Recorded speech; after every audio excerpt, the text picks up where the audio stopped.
I'm about to book my Disney World vacation, and things have gotten complicated. Welcome to Always Planning Disney, where planning is half the fun. I'm Melissa. And I'm Cheryl. On this channel, we talk through all of the details that go into making our vacations magical. So start with some background. What is going on with your next trip? All right, buckle up. This is gonna be in the weeds. This is honestly the kind of thing that I was excited to do when we started this channel. So here we go. We're getting into some serious planning today. All right, so background, we are planning a 10-day multi-generational trip to Disney World in early 2023. So multi-generational for our group means a party of 5. We have me, my husband, a 6-year-old son, and my folks, his grandparents. And this is not our first trip together. If you'd like to hear more about traveling as a multi-generational group and sort of some of the things to think through and some of my best tips for working with this kind of party, check out our multi-generational Disney trip episode. So last time we got a 2-bedroom villa at Animal Kingdom Lodge Jumbo House by renting Disney Vacation Club points. So that's DVC points from a family member. And we loved it, and it may have spoiled us a bit for future Disney vacations. So she's willing to rent to us again for this trip, which is amazing and so generous of her to share her points with us. So I'm thrilled that we're able to do that. But because I'm renting DVC points through a family member rather than a third-party service, and there are several of those available online, my process for booking this trip looks basically like it would if I were a DVC member, except that she's going to be the one actually like doing the booking in the computer system for me, because obviously they're her points. So I thought a lot of people are curious about DVC. It's sort of like this niche thing that you hear about as you get more and more invested in Disney vacations. So I thought it would be helpful to talk through this process and some of the more complicated things that we need to consider when we're booking this vacation that would not even apply to a regular cash booking for our hotel. And just a disclaimer that I'm not a DVC owner. I'm also not a DVC expert. I've figured this stuff out along the way over the past several years. So I'm going to link to some channels down below that have really good information about DVC if you're curious about renting points, or if you're curious about maybe even becoming an owner yourself.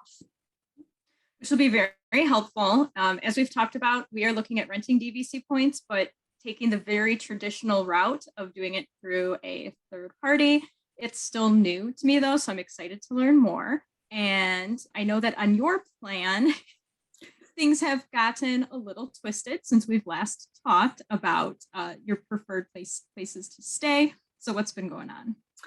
Yeah, okay, so your process is going to be far less complicated than mine is, just because you're working through a third-party service. So it's still different from booking cash through Disney, but it's going to feel a little more familiar, I think. So never fear, this is overly complicated for personal reasons. So going into this trip, if possible, we wanted to try a new resort, and we wanted to have a method of transportation beyond the buses, because we have never stayed at a resort that had something beyond buses. So that was like one of the things that I was really interested in. And we landed on the Boardwalk because it's really close to Epcot and Hollywood Studios. You can take a ferry there, but you can literally walk there. And I love that idea. I hate waiting for transportation at the end of the night. And so that sounds great. And the beach club is in the same area and is also a DVC resort. And that would be nice, but it's a lot more expensive than the Boardwalk. And that's largely because it has Stormalong Bay, which is basically a water park at the resort itself. And we might not even be able to use Stormalong Bay during our winter trip. Like we could, recently there's been really cold weather in Orlando. And so we didn't want to be shelling out that kind of money when there wasn't really a guarantee that we'd be able to use the thing that you are paying the extra money for. Agreed. Yeah, so the Boardwalk was looking like the best resort. And the space and the adjoining rooms of a 2-bedroom villa were totally worth the splurge last time. It does cost more, but we felt like it was a worthwhile place to splurge on our trip. And so we were shooting to do that again. Now, the Boardwalk is a resort that has two different like tiers of their rooms. So they have standard view rooms, and then they have preferred view, which I think are called pool and boardwalk view, but I'm just going to use preferred view because that's more standard language across Disney resorts.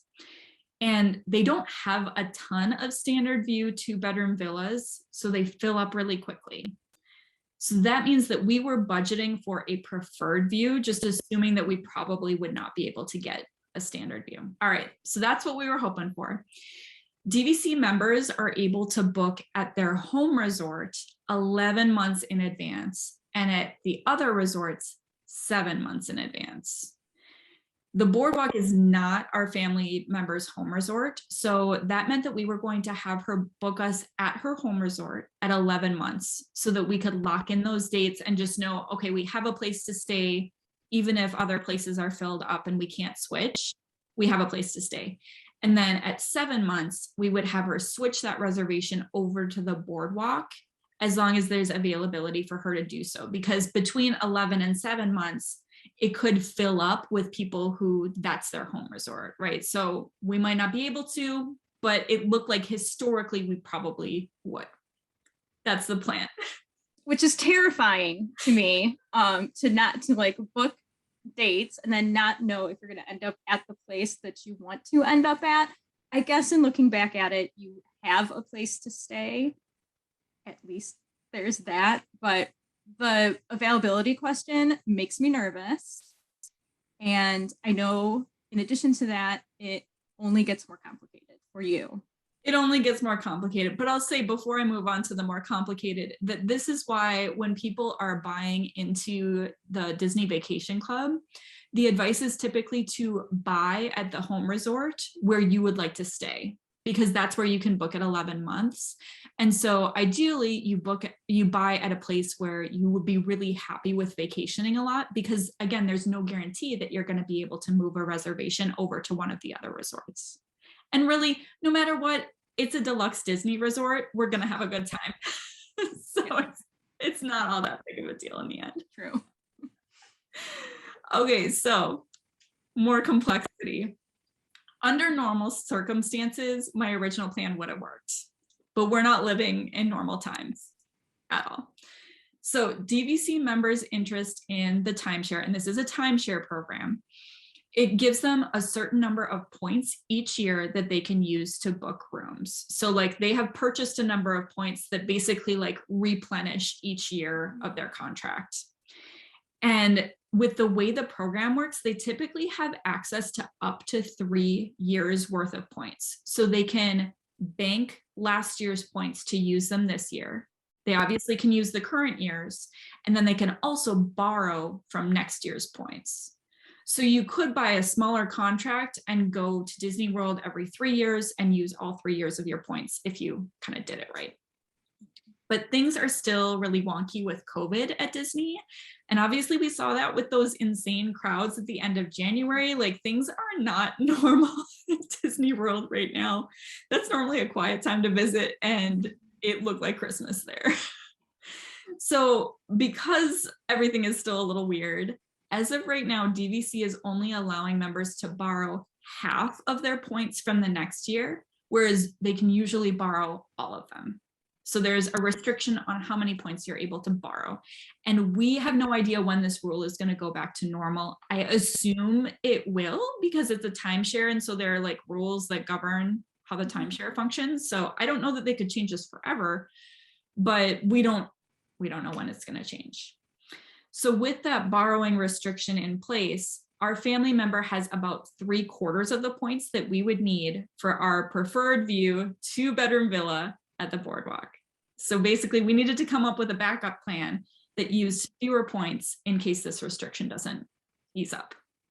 That's so close. How much time do you have? I mean, your 11-month booking window is real soon. It's right? Real soon.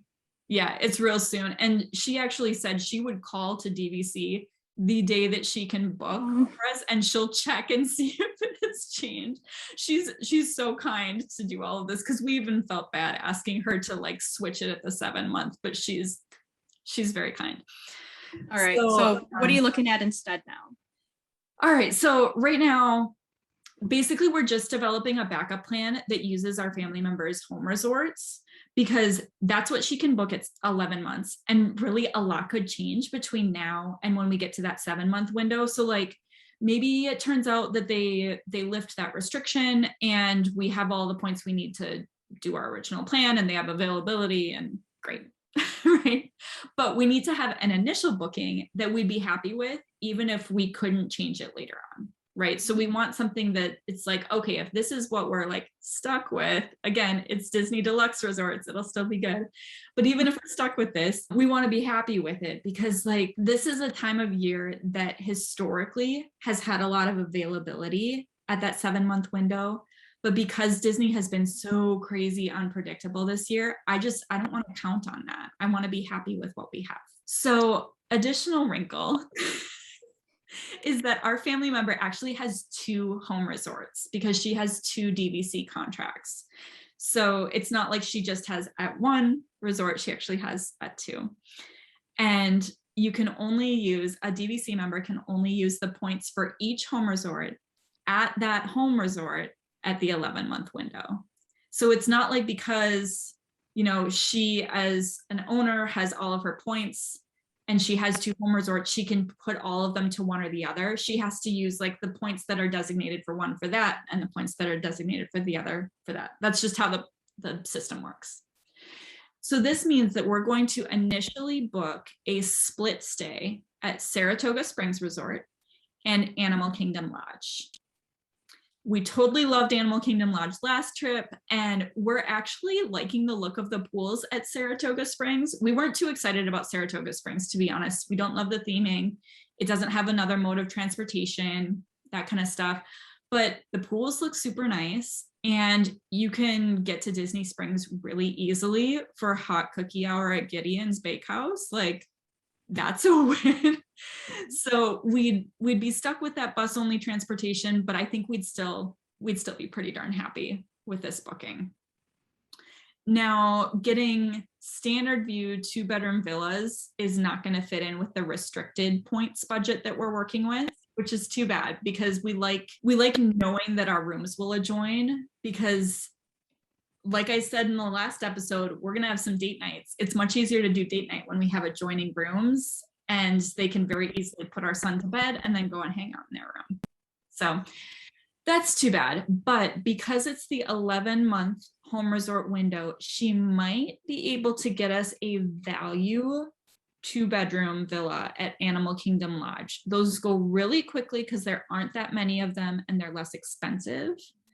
But maybe she can give it a try and see what's available. There's a good chance though, we'll probably be booking 2 studios, which is what DVC calls just like your standard hotel room setup, where it's all the beds are in one room, you've got a bathroom, and you've got like that little kitchenette, mini fridge, microwave kind of setup. So that's probably what we're going to be looking at for this initial booking instead of that 2-bedroom villa. And do they have in-room laundry with the 2 bedrooms? I know this is something we talked about before on like longer trips, the value of being able to do laundry in room. Yes, I didn't even think about that being a loss. Yeah, so if you get a one bedroom or bigger villa, there is laundry in the room, but the studios do not have laundry. They wouldn't have the space for it. So that's a bummer too. Yeah. Okay, so what else are you thinking about now? Well, I'm trying to only think about this part for now, but I can't help it. I can't help it. So we'll get this initial booking done at 11 months, but we have a lot to think about before that 7-month window opens. And we're also just going to have to keep an ear out for whether those DVC policies change. So ideally, borrowing points from next year will be allowed again, and we'll get to go back to our initial plan, Boardwalk, 2-bedroom, great. Hopefully that happens. If it doesn't happen though, we have a few different options, right? So we could keep that home resort booking with that split stay at Saratoga and Animal Kingdom, or we could switch the whole booking to be at one resort or the other at 7 months. So maybe we stay the whole thing at Animal Kingdom again, we stay the whole thing at Saratoga for something different. So that could be an option. If the Boardwalk had 2 standard view studios available, we could book those on the restricted points budget. But historically, those are another type of room that sells out really quickly. So I don't know if we would be able to nab that at 7 months, but that would be nice because then we'd be in the Epcot area, which is really a priority for all of us. And then we could be totally off the wall, and we could do our final 6 nights in a Boardwalk preferred view 2-bedroom villa like we originally planned, and have that be a split stay where we start our trip at Pop Century or Art of Animation as a cash booking. So we would do 3 nights cash booking, 6 nights DVC villa. So I like the split stay options, both of them, partly because if you're still looking at a 10-day trip, that's a lot of days. And having that like switch part way through, I think it might be a refresh. You get to experience twice as many resorts in one stay. The split stay looks pretty exciting to me. I think it would be kind of fun as well. There are a few drawbacks to a split stay. So obviously there's just like having to pack up your stuff. Bell Services will move it from one resort to another, but I still got to get my stuff back into my suitcases. And that means I have to do it twice on one trip. Like, that's a little rough. And I do like to, when I'm on a Disney vacation, I do like to settle in to my room since we're going to be there a while. We're going to be tired. So that's one drawback. The other is that a split stay basically is reserved as 2 different vacations. So in terms of making any reservations, we would lose the benefit of having a longer trip and being able to book at the very end of it early, because it would basically be 2 short trips for dining reservation purposes. So that would be unfortunate, but I think it would be really fun, to experience 2 different resorts. Well, I have no envy for you having to make this decision. This is why I've been so comfortable doing like complete packages just straight through Disney. Like, I want to click 3 buttons and pay and be done. It's been very complicated, but it's also kind of a fun problem to solve. Yes, there's far worse things we could be figuring out right now. Yeah. All right, well, stay tuned, I guess. I'm sure we'll have another episode out as I'm approaching the 7-month window and trying to figure out what the heck to do at that point in time. So this is not the last you'll hear about my hotel saga. Right. Thanks so much for tuning in. What would you do at the 7-month booking window in my situation? And if you're a DVC member, let us know in the comments how you're handling Disney's current restrictions. And of course, remember to like and subscribe to plan along with us.